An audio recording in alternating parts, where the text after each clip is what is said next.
There was an op-ed in Roll Call recently that was pretty interesting on this. It said what you are asking the Republicans to do right now when they control the White House, the Senate, and the House is effectively what the Democrats could not do when they controlled all three of those heads of government themselves. The 10-year setup for this, for these, or the 3-year setup for the expiration of these credits was intentionally put in. It was put in when you controlled the White House, the House, and the Senate. You couldn't get it passed for longer. And so this is a setup that kind of your own creation that you all couldn't extend beyond that. Now you want the Republicans to do something you didn't do when you were in power? It's not a setup beyond what we could do. We extended the Affordable Care Act tax credits in 2022 for 3 years. The program is working. It's providing health care to tens of millions of people in an affordable way, and it should be continued. It's interesting to us that Republicans decided that they would prefer to permanently extend massive tax breaks for their billionaire donors in their one big ugly bill, which also at the same time dramatically increased the debt and enacted the largest cut to Medicaid in American history, but refused to consider extending Affordable Care Act tax credits that actually benefit working class Americans, everyday Americans, and middle class Americans. Their priorities are misplaced.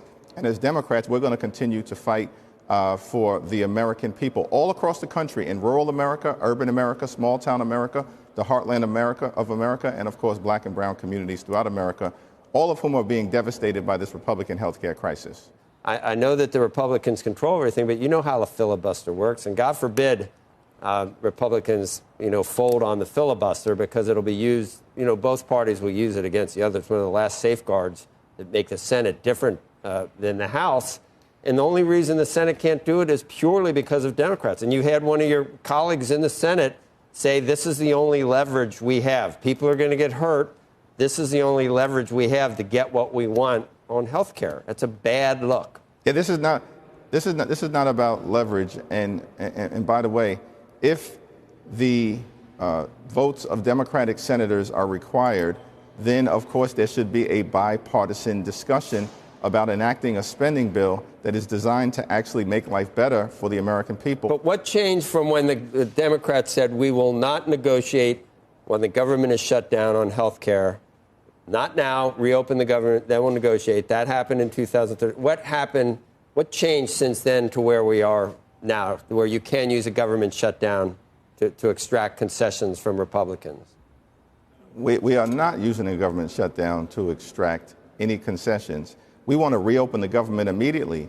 Donald Trump has refused to meet with Democrats over the last 24 days. He spent more time on the golf course than he has actually talking to Democrats on Capitol Hill.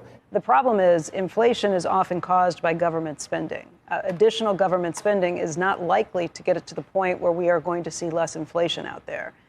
How do you handle that?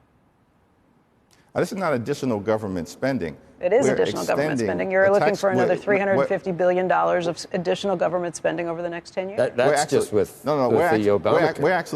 We're actually extending a tax credit that currently exists. And what's interesting is that in then one big ugly bill where Republicans raised the debt ceiling by about over $4 trillion, exploded the deficit and the debt, but then they used a policy framework called current policy baseline, which is to say that if you just extend current policy, it has no fiscal impact. So the question is, why are Republicans willing to use that approach? Numbers in the government. So the question is, why are Republicans willing to use that approach when it comes to massive tax breaks? Like I said, I'm not a big fan with how any of the government, I'm not a big fan of how any elected officials tend to use figures to tell us what we want to hear with some of these things. Additional government spending, though, is going to mean worse numbers when it comes to inflation.